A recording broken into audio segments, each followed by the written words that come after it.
जिनके गुणों के गान में वे वर्धमान महान। कल आत्मख्याति टीका पढ़ी थी अपन ने 142वीं गाथा की। अब अपन उसके बाद में जो अपन ने कमेंट्स किया है वो पढ़ते हैं, ध्यान से सुनना।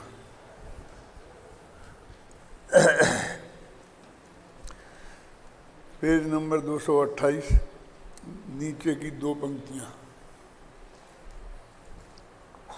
गाथा में तो मात्र 2 नए पक्षों की ही चर्चा है, किंतु टीका में तीसरे प्रमाण पक्ष को भी रखा गया है,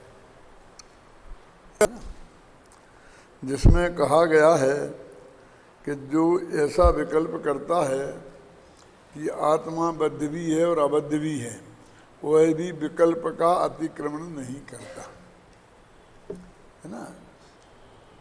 प्रमाण माने जो दोनों को एक साथ बोलता है ना, जिसमें भी लगती है, किसी अपेक्षा करता भी है, किसी अपेक्षा करता नहीं है।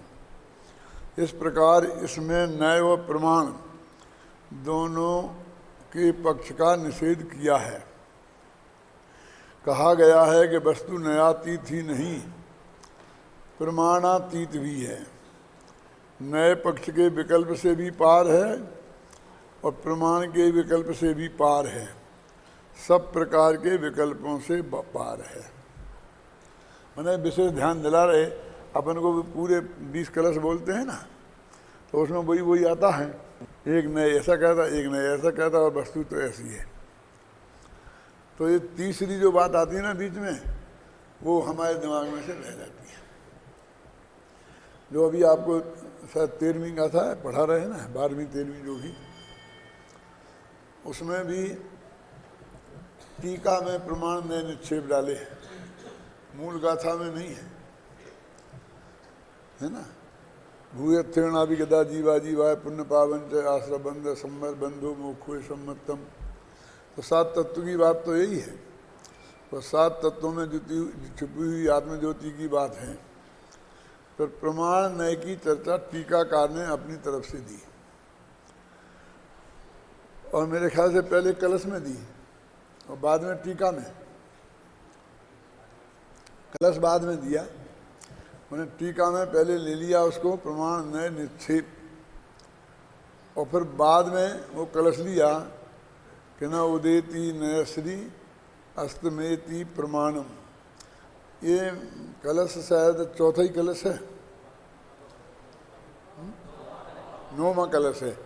तो वो पहले जो चौथा कलश आया था ना, वो भी 12वीं के बाद में इसी टाइप का था, ख्याल में है ना।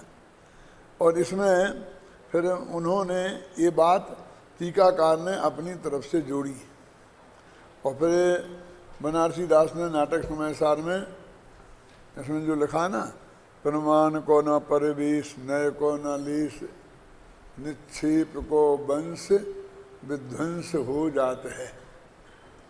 ये बनारसी दास की विशेषता है।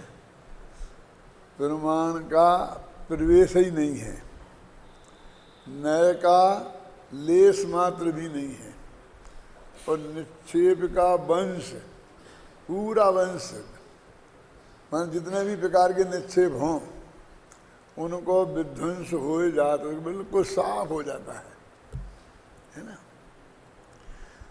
वास्तव में बस असली बात तो विकल्प का नाश हो जाता है, और जो जो विकल्प वहाँ संभव हैं उन सब का उन्होंने गिना दिया। और दुनियादारी के विकल्पों की बात क्यों करें हम, वो तो बहुत दूर की बात है। मैं पूजन के संदर्भ में ये बात कहता हूँ कि जब आप पूजन के पहले बोलते हैं पुण्यम समग्र महमेक मना जुहूमी, कि मैं सारे पुण्य को एक मन से होमता हूँ। यहाँ नहीं लगाते हैं कि भूतकाल का, भविष्यकाल का, वर्तमान काल का। और जब पाप के नाश की बात करते हैं ना, तो हम सब लगा लेते हैं, सब पाप के नाश में। क्योंकि समग्र पुण्य, हम तो अब पाप नाश करने आए थे और पुण्य कमाने आए थे। तो यही तो वो कह रहे हैं ना कि तुमने मुंह से तो ऐसा बोला है ना, क्या कि मैं सारे पुण्य को केवल ज्ञान की बन्ही में होमता हूँ, स्वाहा करता हूँ, नाश करता हूँ। क्या तो तुम नहीं जानते हो कि इस शुभ भाव से तुम्हें पुण्य नहीं बंधेगा? तो करते ही क्यों हो कि हमारी मजबूरी का फायदा मत उठाओ। बहुत स्पष्ट शब्दों में पंचशास्त्री काय में लिखा है, जो टूडमल जी ने कोट किया है, कि अशुभ भाव से बचने के लिए और अस्थान में राग न जाए उसके निषेध के लिए हम आए हैं। क्या हमें पुण्य कमाने नहीं आए हैं। अब ये बात पूजा में लिखी है, लेकिन पूजा कराने वाले कोई पंडित बताते नहीं और किसी को सुनना नहीं, क्योंकि सबको नहीं कमाना है। अब तो हमारी टोन भी ऐसी हो गई है, बहुत पुण्य लाभ होगा, बहुत पुण्य लाभ मिलेगा।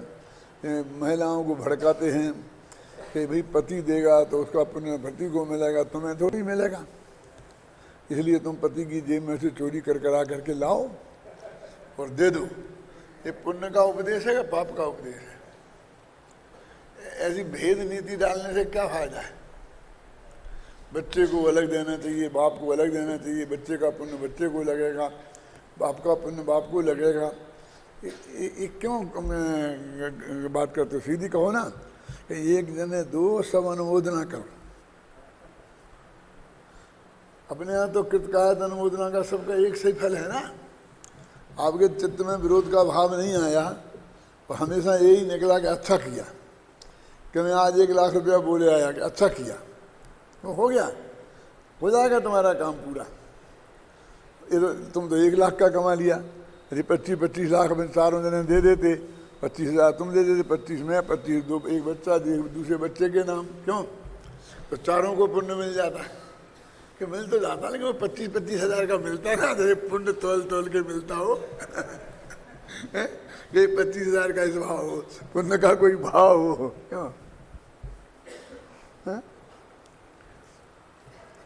जगत की जो हालत है वो तो जगत जाने, लेकिन जब हमारे लोग जिनको पूरी तरह पता है और गुरुदेव 45 साल तक बोल बोल के गए हैं और अब अपने यहाँ भी निरंतर उसी की अपन बात करते हैं, क्यों?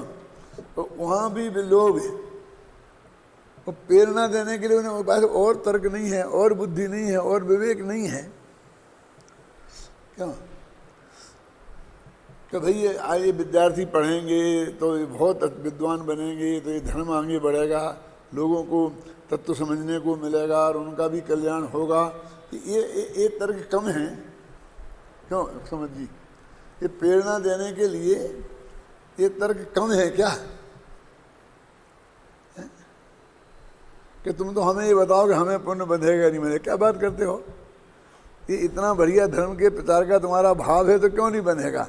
लेकिन भैया ये तुमने ये जो भाव किया ना बांधने का, तो वो पुण्य थोड़ा हीन हो जाएगा, और ज़्यादा इससे चेंटे तो वो बंधेगा ही नहीं, और ज़्यादा उसके पीछे पड़े तो पाप बनेगा।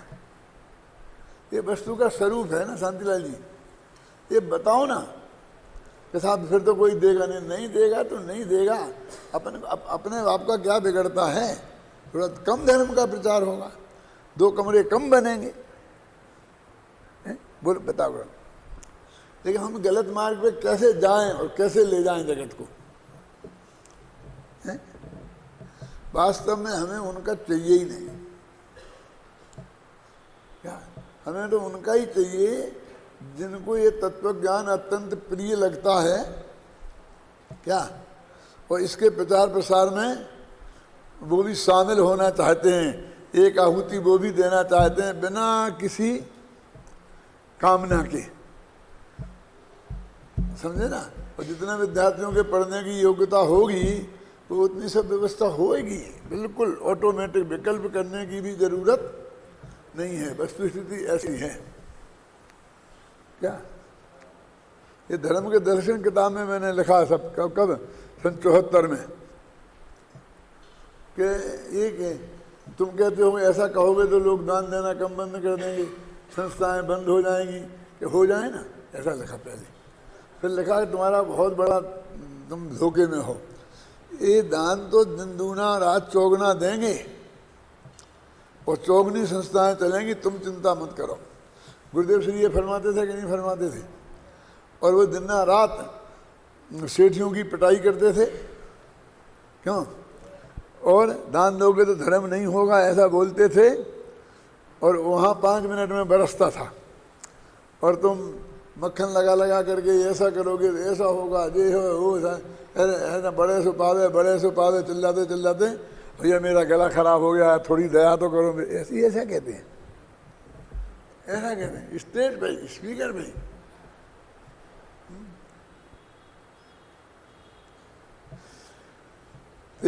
अब क्या बात आई इसमें? एक बात जो गाथा में नहीं थी और टीका में आई है, क्या है? प्रमाण। कि प्रमाण संबंधी विकल्प रहेगा तो भी आत्मा का अनुभव नहीं होगा। अब और दूसरा पॉइंट, अब पेज नंबर 229 पर सेकंड पैरा, यहाँ एक बात यह भी ध्यान देने योग्य है कि गाथा और टीका में जो इस प्रकार की भाषा का प्रयोग है कि जीव में कर्मबद्ध है या अबद्ध है, परंतु जयचंद जी के भावार्थ में ऐसा लिखा है कि जीव कर्मों से बंधा है या नहीं बंधा है। अब ये अंतर देखा आपने? जीवे कम मम बद्धम, है ना? क्या है भाषा? कैसी है कि जीव में कर्मबद्ध है, जीव एकम मम बद्धम, है क्या? नहीं है? हिंदी और फिर अमृतचंद टीका में भी ऐसा ही है। और यहाँ कह रहे जीव कर्मों से बंधा है कि नहीं बंधा है, ये अंतर। हम कहते कोई अंतर नहीं है, लेकिन भाषा में अंतर आया तो वो हमारे ध्यान में आना चाहिए ना, यदि हम स्वाध्याय करते हैं तो। लेकिन हमें तो उसमें कोई फर्क ही नजर नहीं आता। हम भी दिन में 3 दफे बोलें जीव में कर्म बंधा है, और उसी में 3 दफे बोल दें कि समझे, दूसरी भाषा है ना कि कर्म बंधे हैं, तो आपको पता ही नहीं रहेगा कि कोई फर्क किया है। इसलिए ये खोल खोल के लिखा है। जयचंद जी के भावार्थ में ऐसा लिखा है कि जीव कर्मों से बंधा है या नहीं बंधा है। वर्तमान में समय सार पर प्रवचन करने वाले सभी प्रवक्ता भी जयचंद जी के अनुकरण पर जीव कर्मों से बंधा है या नहीं बंधा है भाषा का ही प्रयोग करते हैं। माने वो मूल गई कुंद कुंद की और अम्बेचंद की, और जयचंद तो ऐसा क्यों करते हैं? उन्हें कभी सोचा ही नहीं, तुम जबरदस्ती आरोप लगा रहे। जो तो प्राकृत संस्कृत तो पढ़ते ही नहीं, उनकी समझ में आता ही नहीं। उन्हें तो जो हिंदी में लिखा है, आप समझे ना, वो उसी को पढ़ते हैं और वही कहते हैं, सीधी सच्ची बात है। तो जयचंद छाबड़ा पे आप मैं आरोप नहीं लगा रहा हूँ, मैं सिर्फ ये कहना चाहता हूँ कि पराधीन ज़्यादा काम नहीं चलेगा। कभी कभी मैं ये कहता हूँ कि वो बच्चा कितना अभागा है जिसे अपनी माँ से दुभाषिया के माध्यम से बात करनी पड़ती है। तो आप सोचो अपने अपने में, क्या आप अपनी माँ से बात करो, मान लो माँ मराठी जानती है शांतिलाल जी बिल्कुल, और आप बिल्कुल मराठी भूल जाएं यहाँ से, फिर एक दुभाषिया को बीच में रखें जो हिंदी और मराठी दोनों जानता हो, फिर आप कहें वो अनुवाद करके माँ को बताए, फिर माँ जवाब दे, फिर वो अनुवाद करके आपको बताए, तो आप कितने भाग्य होगा वहाँ के अभाग्य। तो जिनवानी भी अपनी माँ है ना, और उससे भी हमें बात करना है, तो ये बीच में पंडित रूपी दुभाषियों की जरूरत क्या है? वो पंडित में अकेले जयचंद छाबड़ा नहीं, हुकुमचंद भी शामिल है, ऐसा मैं समझ लेना कि मैं क्या कह रहा हूँ। हमको उनकी भाषा कहें तो सीखना चाहिए ना, कि जिससे हम उनकी भाषा में सीधा समझ सकें। इतनी आपकी अच्छी संस्कृत नहीं हो तो चलेगा कि आप सीधा ना समझ सकें और नीचे देखने की आपको ज़रूरत पड़े, तो भी इतना तो समझ सकें कि ये इसमें लिखा है कि जीवे कम्मम बद्धम, और यहाँ अनुवाद किया है कि जीव कर्मों से बना है। क्या बबली समझ में आई ना? इतनी तो चाहिए। एक सही घटना बताता हूँ मैं, बहुत पुरानी है, करीब 40 वर्ष हो गए होंगे। मैं यहाँ आया ही था तो एक अंग्रेज महिला आई इंग्लैंड से, और वो महारानी गायत्री बाई थी ना, वो उनकी मेहमान थी। तो उन्हीं के साथ उन्हीं के बंगले में ठहरी हुई थी, और वो वर्क जयपुर के राजाओं पर वो वर्क कर रही थी। तो वो उनको आकर के काम करती थी, और वो उनसे पूछती थी कि यहाँ के राजा बहुत लोकप्रिय थे, जनता की बहुत सेवा करते थे, बहुत बहुत बातें वो उन्हें बताते थे। अब वो कहते थे मुझे यहाँ सब लोगों से मिलना है, यूनिवर्सिटी में प्रोफेसरों से, विद्वानों से, जैनियों से, अजैनियों से, ब्राह्मणों, सबसे, कि उनके प्रति उनका, मुसलमानों से, कि वो जानती थी कि मैं इनकी मेहमान हूँ, मुझे कह रही क्योंकि इनके परिवार का है मामला। तो वो तो रिसर्च के लिए आई थी ना, तो मैं सबसे जानना चाहती हूँ कि वास्तव में स्थिति क्या थी, ये रिसर्च करने आई थी।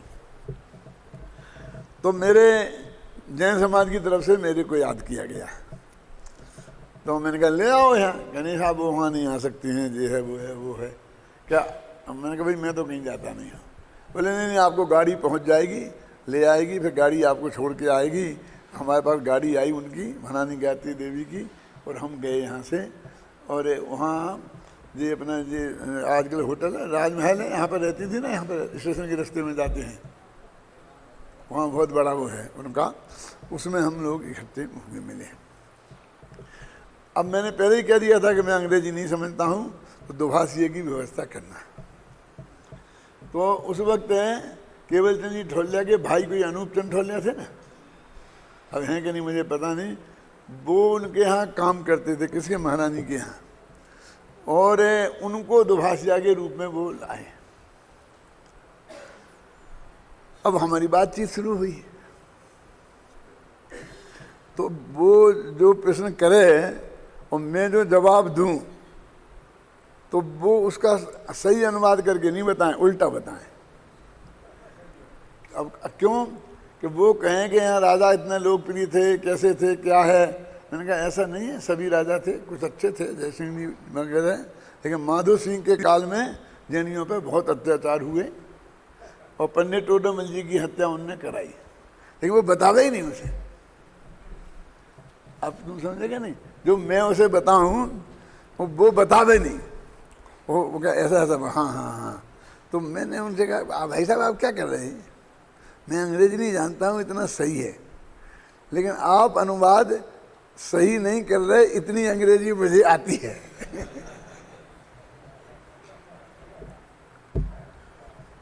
आप ये बताइए, लेकिन वो तो कैसे बता सकते थे, क्योंकि वो तो उनके नौकर थे।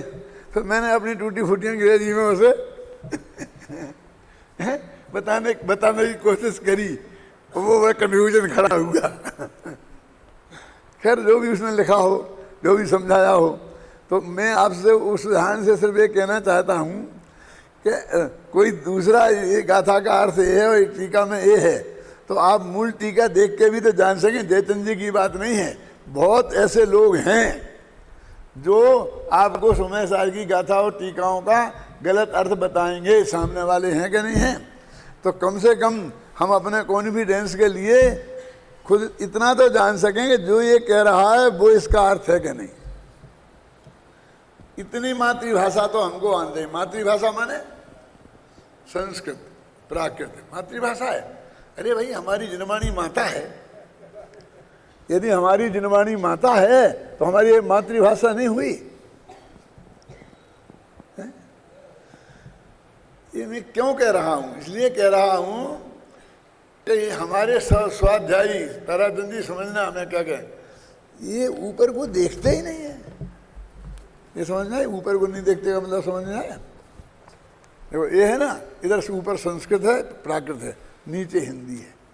इनकी गर्दन ऊपर को उठती ही नहीं है, ये गाथा की तरफ देखते ही नहीं है, ये टीका की तरफ देखते ही नहीं है। वो नीचे जो हिंदी है, बस उसके वो लाइन के नीचे जो है, समझ गए, बस उसको ही पढ़ते हैं। अरे नहीं आए समझ में तो भी पढ़ो। ये तुम भनते भनते पढ़ते हो ना, छिंदे छिंदे छिंदे, तो अर्थ समझ में आता है, फिर भी पढ़ते हो ना। अपवित्र पवित्रो वा पढ़ते हो तो अर्थ समझ में आता है। श्रीमद जिनेन्द्र भविबंद नरेंद्र बंदम पढ़ते हो तो अर्थ समझ में आता है, फिर भी पढ़ते हो ना, क्योंकि उसमें तो पुण्य टपकता है। भक्तांबर का अर्थ समझ में नहीं आता, फिर भी भक्तांबर पढ़ते हो कि नहीं? तो इसको भी पढ़ो। विद्यार्थियों को तो अनिवार्य है पंक्ति पंक्ति से उसका अर्थ समझना। और शांति जी इतना अच्छा पढ़ाते हैं, उतना मैं भी नहीं पढ़ा सकता। एक एक पंक्ति से संधि से निकाल निकाल के आपको बताते हैं। ये ऐसा भाग्य तुम्हारे जीवन में द्वारा नहीं मिलेगा।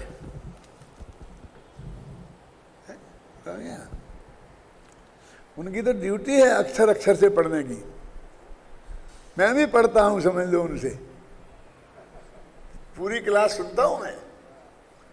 जबकि मैंने समय सार का अनुशीलन लिखा और टीका भी कर दी और ये सब किया, उसके बाद भी मुझे सुनने में आनंद आता है, मुझे बोझा नहीं लगता है। क्या ये जर्मानी माता, अपनी माता की बातें हैं। अपनी माँ जो अपन से बात करे उसमें भी उपकाई छूट है। क्यों? अभी भी हम सब बड़े बड़े पंडित हो गए, हिंदी के, अंग्रेजी के, संस्कृत के, और वो माँ गुजराती में बोलती है, मारवाड़ी में बोलती है, बुंदेलखंडी में बोलती है। तो आपको ऐसा लगता है कि ये कहाँ की जाके बिना पढ़ी लिखी गंवार, मैं इसे मां नहीं मानूंगा। आज तक किसी ने विकल्प किया? बोलो, नहीं किया ना, नहीं करना चाहिए ना। ऐसी, इसलिए मैं आपसे बात कर रहा हूं कि हमारे उत्तर क्या आएगा उसकी अभी छोड़ो। मैं तो ये कह रहा हूं कि जो अंतर है वो देखो। यहाँ एक बात यह भी ध्यान देने योग्य है कि गाथा और टीका में जो इस प्रकार की भाषा का प्रयोग है कि जीव में कर्मबद्ध हैं या अबद्ध हैं, परंतु जयचंद जी छाबड़ा के भावार्थ में ऐसा लिखा है कि जीव कर्मों से बंधा है या नहीं बंधा है।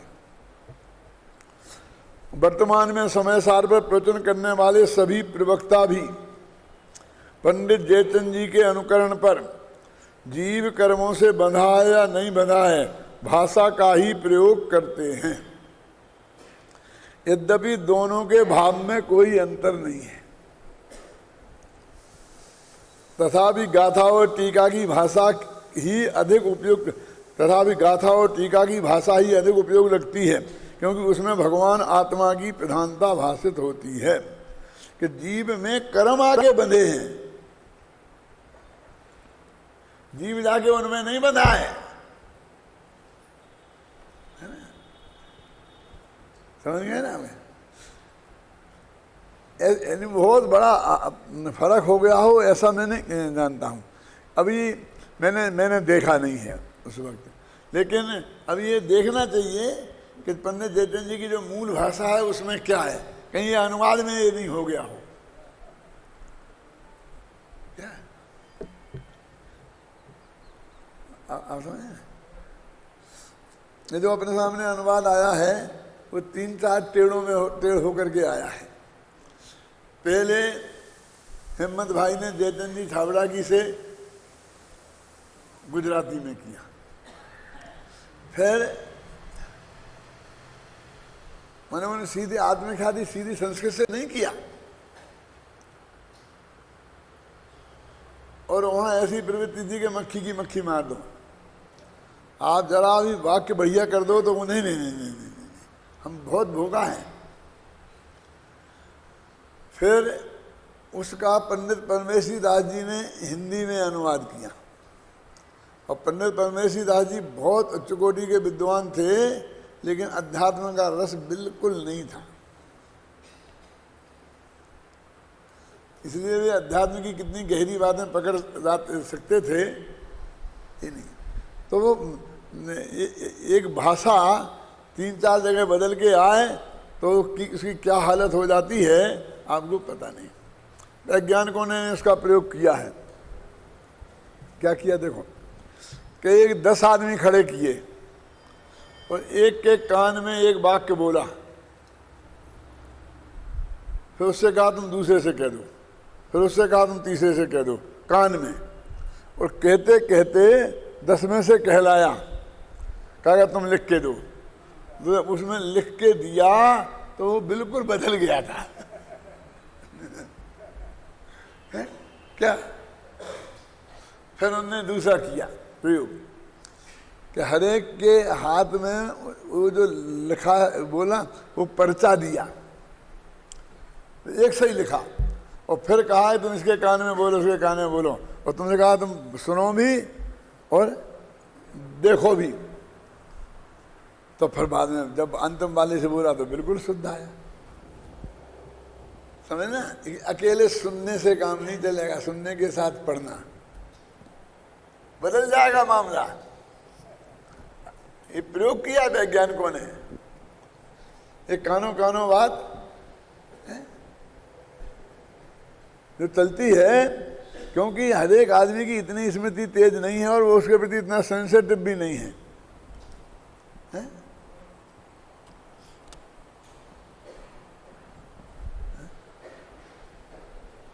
इसलिए अपन को स्वाध्याय खुद करना चाहिए, आचार्यों की भाषा भी पढ़नी चाहिए, और विद्यार्थियों को तो अनिवार्य है, बाकी के लोगों को भी। अच्छा, गाथा में प्रतिपादित संपूर्ण विषय वस्तु का प्रतिपादन करते हुए स्वामी जी ने जो प्रकाश डाला है उसमें कुछ ध्यान देने योग्य तथ्य इस प्रकार हैं। और स्वामी जी ने भी उसमें अपनी विशेष बातें ध्यान देने लायक बताई। प्रचन तो उन्होंने बहुत किया होगा, 10-20 पेज एक गाथा पे 2-3 दिन करते थे।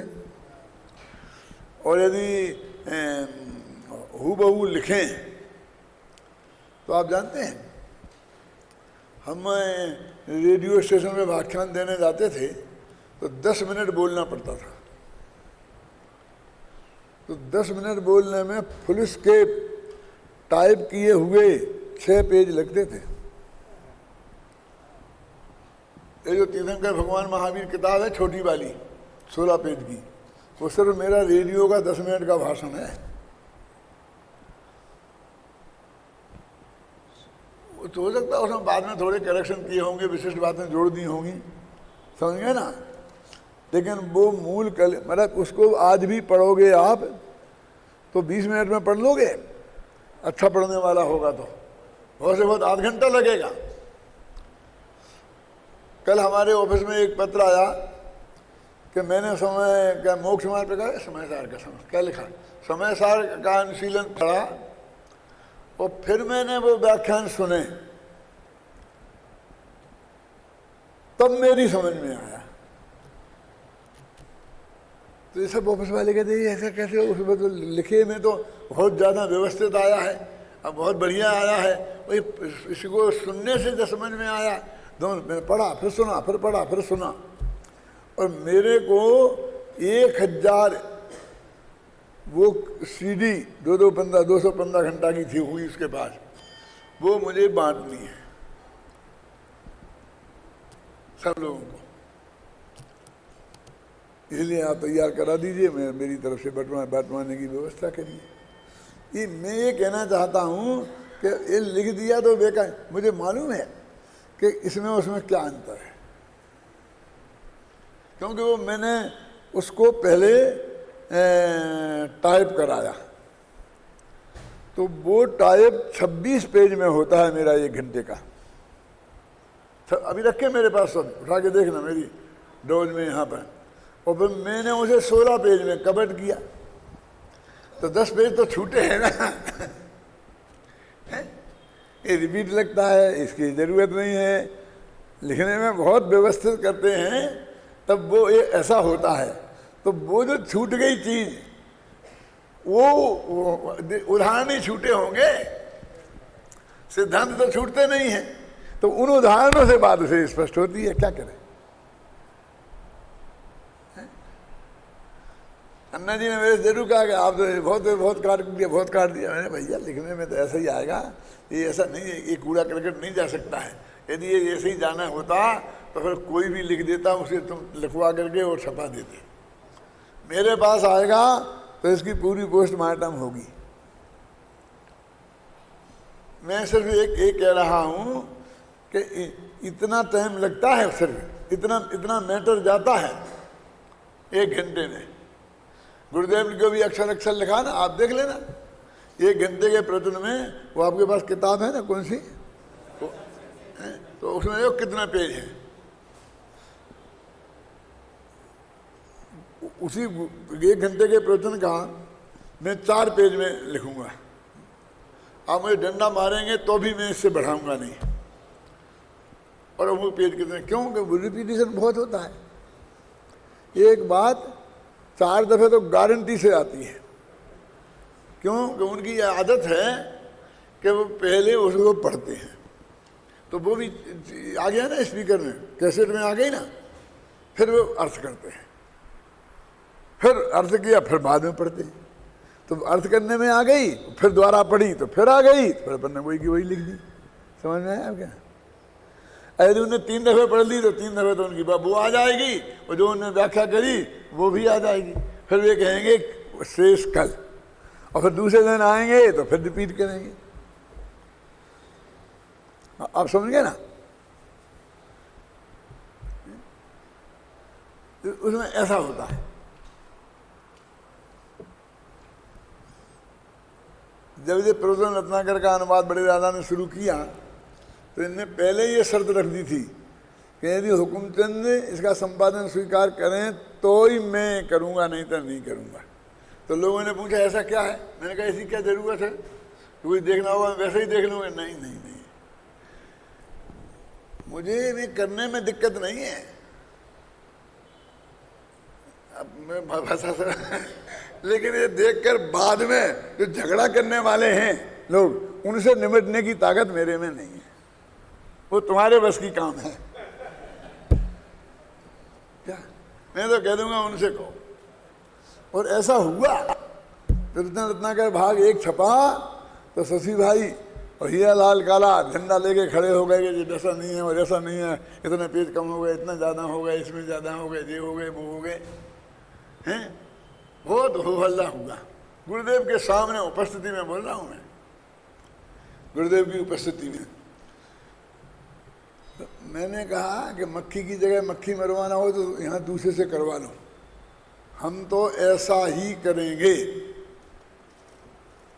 क्या हमें आप ये बताओ कि गुरुदेव के प्रवचन जो उन्होंने बोले हैं और जो लिखे आपके छपे हैं, उनमें से इसमें कौन सी बात छूट गई, एक बताओ, एक आधी लाइन निकाल के। हम ऐसा अनुवाद नहीं करते कि यहाँ से लिखे 1 लाइन देखी यहीं कहीं लिख दी, ये देखिए नहीं। हम पूरा पहला पैरा पढ़ते हैं, फिर यहाँ उसे पूरा ध्यान में लेते हैं, फिर उसे देखे बिना उसका अर्थ लिखते हैं, तब वो असली भाषा आती है। 2 भाषाओं की टोन में फर्क होती है। तो हमें हिंदी की टोन में लिखना है कि गुजराती टोन में लिखना है। हम हिंदी में छापे हो गुजराती टोन में, हिंदी की टोन में जाएगा। आखिर गुरुदेव के पास गया केस और गुरुदेव ने कह दिया सही है सही है, ठीक है, करने दो, उन्हें करने दो। तो ऐसे ऐसे 11 भाग छपे हैं। अभी भी मैं आपसे कह रहा हूँ, कई दफे प्रवचनों में कहा, सबसे कहा, ये कोई तरीका नहीं है। हम रिपीटेशन नहीं हटा सकते। उन्हें 6 दफे वो बात की तो 6 दफे लिखेंगे।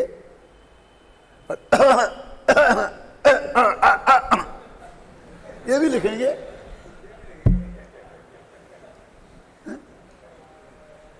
अब उन्हें कोई बोल थोड़ी रहे, तो उन्हें खांसी आती थी बीच में।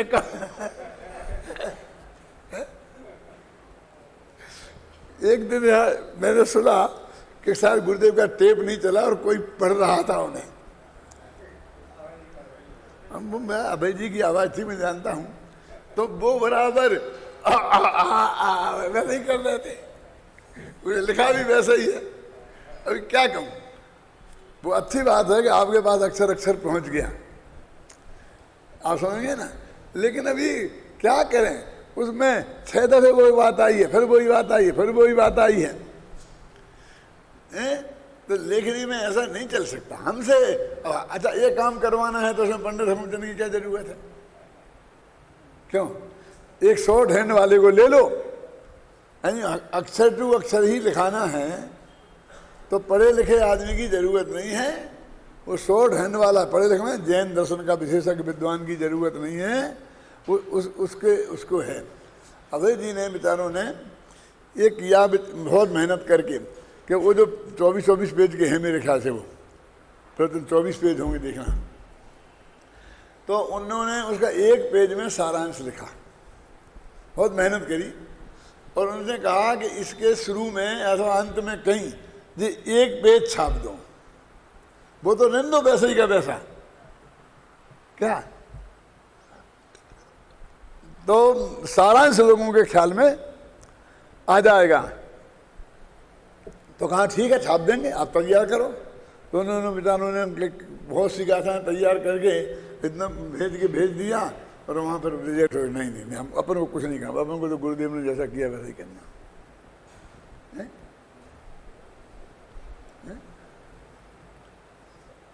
अब कुछ वक्ता भी ऐसी नकल करने लगे गुरुदेव की खांसने की और हाँ करने की, ये करने की, तो कुछ लोगों को तो अच्छा लगता ही है। जैसे अपन आज गुरुदेव का स्टेज पर नाटक करें, क्यों? अरे मेरी भी नकल करें स्टेज पे बच्चे, और फिर टोपी वोपी लगा के आ जाए मेरे से ही मांग करके, और फिर मैंने कहा, तो अपन ही हंसते हैं कि नहीं हंसते, अच्छा लगता है। मुझे तो पता नहीं कि मैं ऐसा करता हूँ, लेकिन सबको पता है, सब लोग कहते हैं हाँ साहब आप करते हो। रुमाल को भी करते हैं लोग, तो रुमाल करते हैं तो उसको भी लोग हंसते हैं। तो वो मनोरंजन की चीज हो सकती है, वो 1 दिन 10 मिनट का कॉमिक देखा जा सकता है, ऐसा रोजाना नहीं चल सकता हूं। आप रुमाल ऐसा लेके पहुंच के पंडित हुकुमचंद नहीं बन सकते। आपको बहुत गहराई से सब पढ़ना पड़ेगा, अध्ययन करना पड़ेगा, ख्याल में है ना। चलो कहाँ थे अपन? मेरा पेज पलट जाता है जी इसमें, बोलो पेज नंबर 203 30 है। अच्छा जी 28 आ गया। हाँ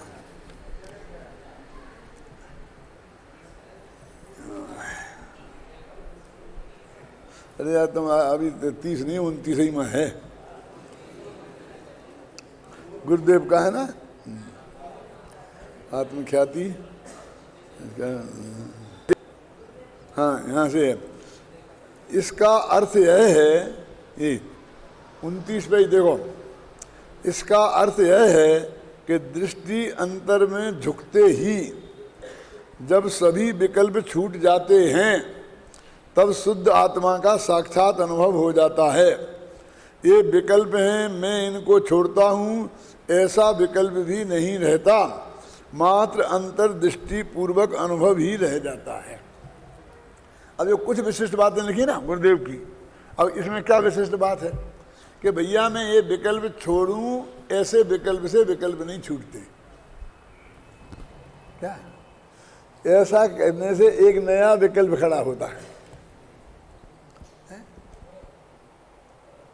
अब मुझे आत्मा का ध्यान करना है तो शरीर पर से ध्यान हटाना है, स्त्री पर से ध्यान हटाना है, तो भैया ये हटाने की कोशिश करोगे तो वो ध्यान उस शरीर पे और स्त्री पे ही जाएगा। है ख्याल में आए ना? ये किसे हटाना है, किसे करना है, समझ ना? ये विकल्प के निषेध की प्रक्रिया विकल्पात्मक नहीं है। तो क्या करें प्रैक्टिस उसकी कि मैं शुद्ध बुद्ध हूँ, निरंजन नाकाम शुद्ध हूँ, निरंजन हूँ, ऐसा ऐसा बोलो। अरे भाई ये तो विकल्प है, ये पहले समझ लो। समझ ध्यान ना मैं क्या कह रहा हूँ, ये गुरुदेव ही यही कह रहे जो मैं कह रहा हूँ।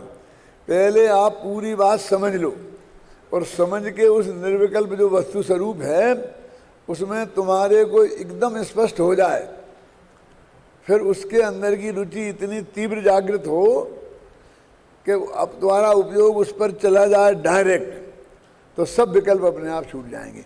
उन्हें विकल्पों को छोड़ने के लिए तुम्हें कुछ नहीं करना है। ये जो अवस्था है इसका नाम प्रायोगिक लब्धि है। क्या अभी तो लोग उसका प्रायोगिक लब्धि शब्द का अर्थ नहीं समझते हैं। मैंने वहां पे देवलाली में 5 लब्धियों पर प्रवचन किए थे, तो मैंने कहा कि कल अब प्रायोगिक लब्धि की चर्चा करेंगे। 3 लब्धियां हो गई। तो एक बहन आई कि नहीं पंडित जी, मुझे तो आप 5 मिनट में अभी बता दो, मैं अब आज जा रही हूँ और कल आप प्रयोग विधि बताएंगे, तो मुझे तो आप बताएंगे। क्या बताएंगे? प्रयोग विधि। अभी तक तो हम सुन रहे थे कि आप तो ये जो चलता है ना ध्यान नाम का प्रयोग लोगों को, इसके आप पक्ष में नहीं हो, लेकिन अभी आप यदि प्रयोग विधि बताएंगे तो इससे बढ़िया और क्या है। मैंने कहा बहन, प्रयोग विधि नहीं, प्रायोगिक लब्धि। वो प्रायोगिक लब्धि और प्रयोग विधि में कोई अंतर ही समझ में नहीं आ रहा। क्या करूं मैं, बोलो। और उसे कहते अब जाते जाते 5 मिनट में समझा दो मुझे। मैं कहता तुमको इतनी ज्यादा इच्छा है तो रुक जाओ 2 दिन, वहां कुछ काम वाम तो है नहीं, रिटायर्ड हो। बच्चे तो यही कहते हैं कि यहाँ काय को पधारते हो, देवलाली में क्यों नहीं रहते हो? क्या?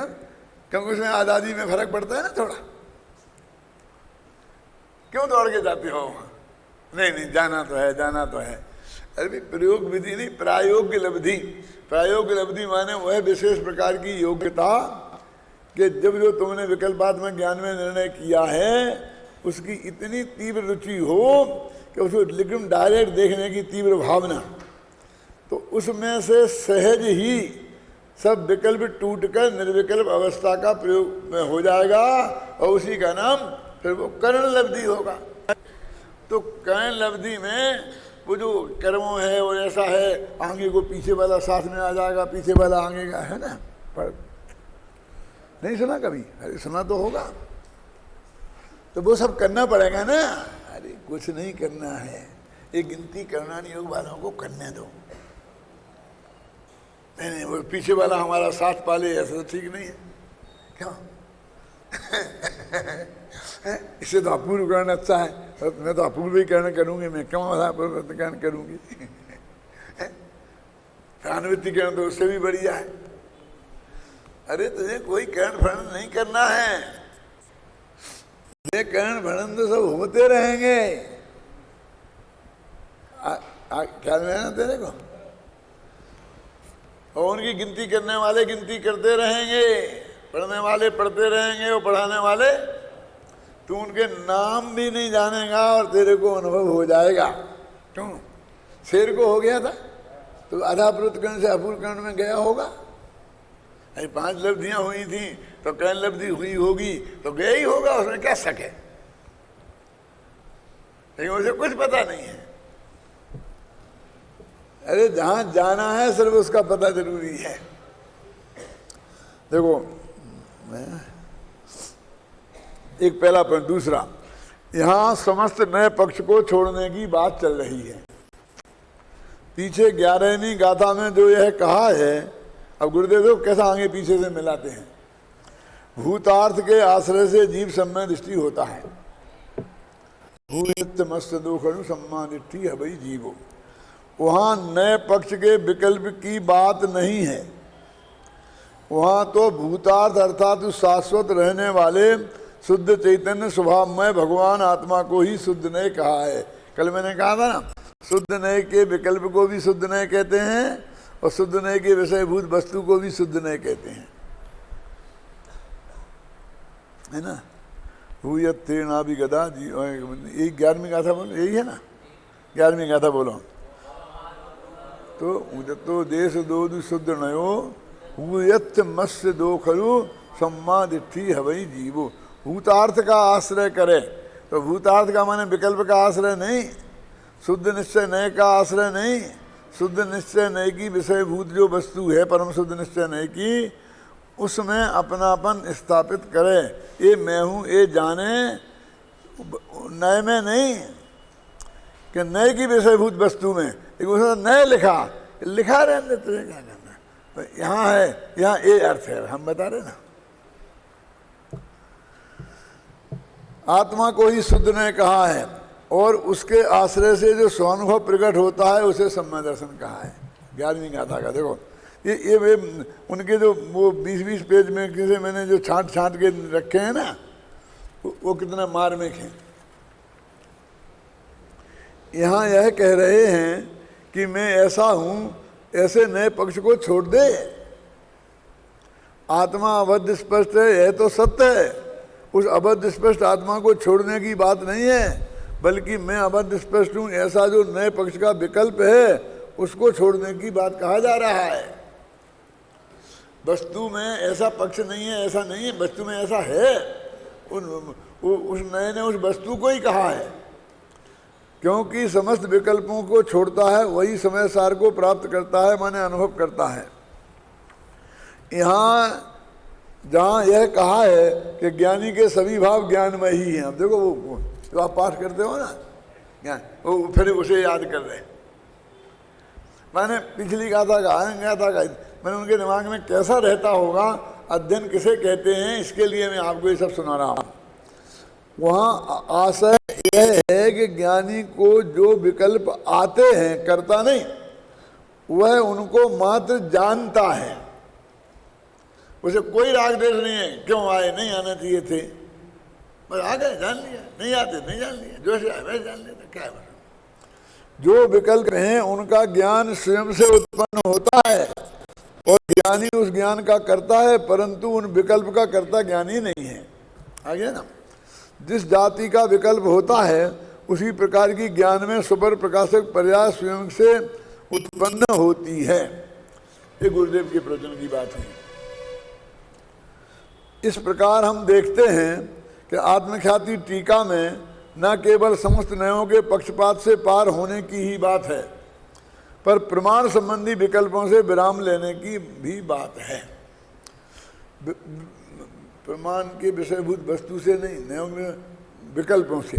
टीका के अंत में कहा गया है, यदि ऐसा है तो नए पक्ष के त्याग की भावना को वास्तव में कौन नहीं नचाएगा।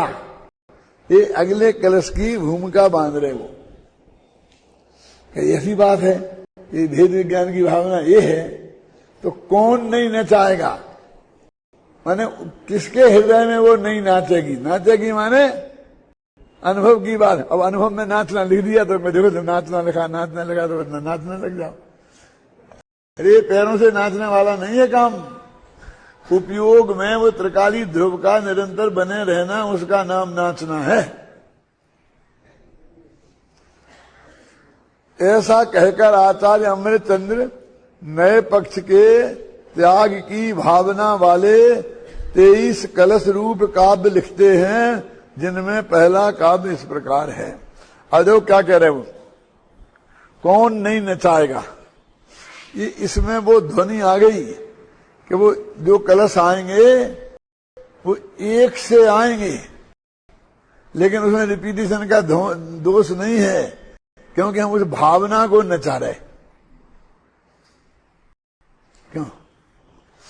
आप मान लो ये कहें कि तुम नवोकार मंत्र 108 दफे पढ़ते हो ना, अब मैं ये कहूं कि मैं शुद्ध हूं, इसे 108 दफे करो, तो भाई एक सा अच्छा लगेगा। कभी ये रखो ना थोड़ा कि मैं शुद्ध हूं, फिर मैं निर्विकल्प हूं, फिर मैं फलाना हूं, एक से अच्छा लगे। क्यों, क्या है दिक्कत। वो शुद्ध से मतलब नहीं है। शुद्ध हूं इस शब्द से जो विषयभूत वस्तु है उसमें उपयोग इस तरह रखने की बात है। यानी अब मैं 23 दफे वो कहूंगा तत्ववेदी जनतो, है ना, तो तुम उसमें ये मत कहना, आगे बढ़ो ना, भावना को नचा रहे हो। कहते हैं इस सर्वश्रुत ज्ञान अधिकार में देखो कितना बढ़िया बढ़िया आता है। मैं तो देखे दंग रह गया अम्बे चंद्राचार्य को, गुरुदेव को देख करके, क्या कि वो 148 बार 156 बार लिखते हैं। क्या मैं ज्ञानावरणादि रूप नहीं हूं, मैं तो शुद्ध आत्मा हूं। मैं दसनावर्ण नहीं हूं, मैं तो शुद्ध आत्मा हूं। मैं मति ज्ञानावरण नहीं हूं, मैं शुद्ध ज्ञानावरण। बराबर क्या कहना।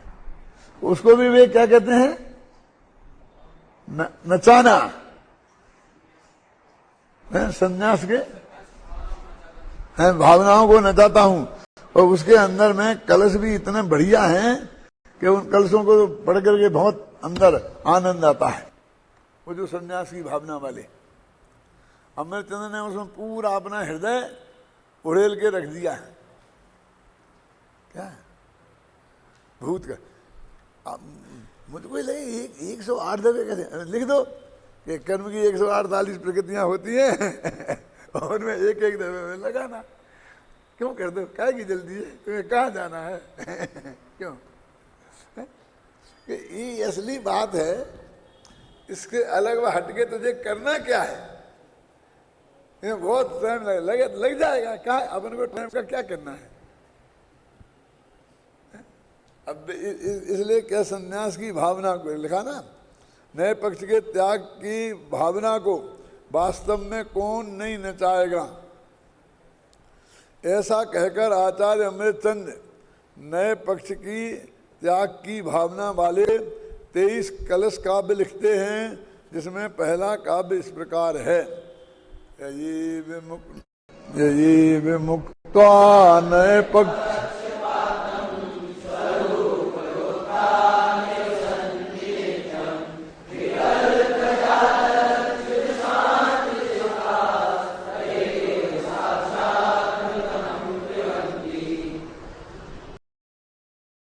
जो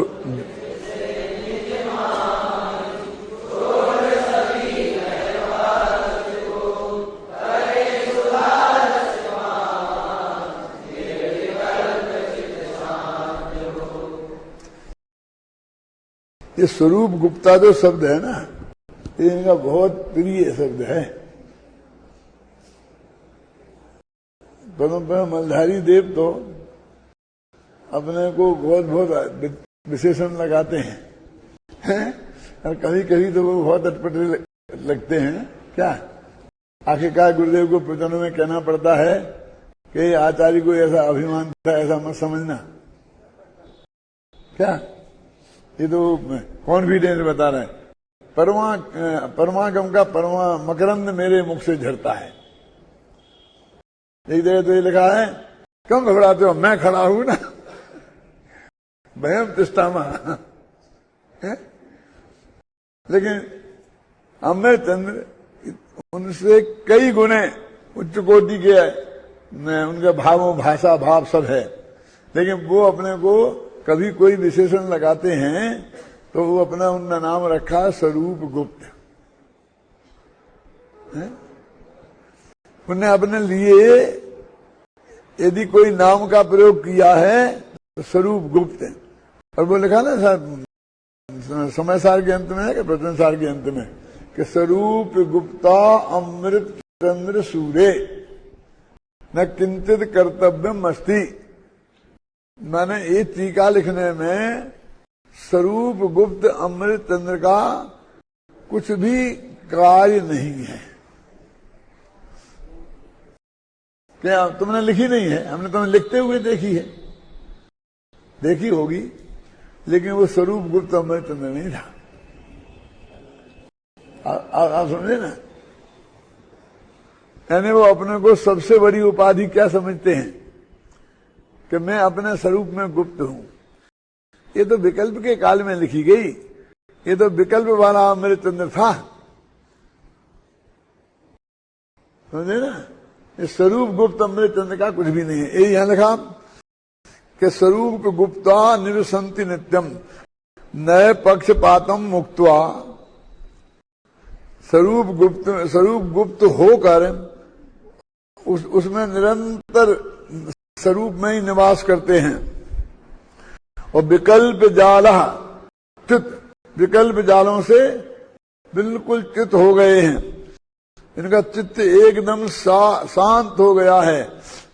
ऐसे लोग ही साक्षात अमृत को पीते हैं, ऐसा अमृत चंद्राचार्य कहते हैं।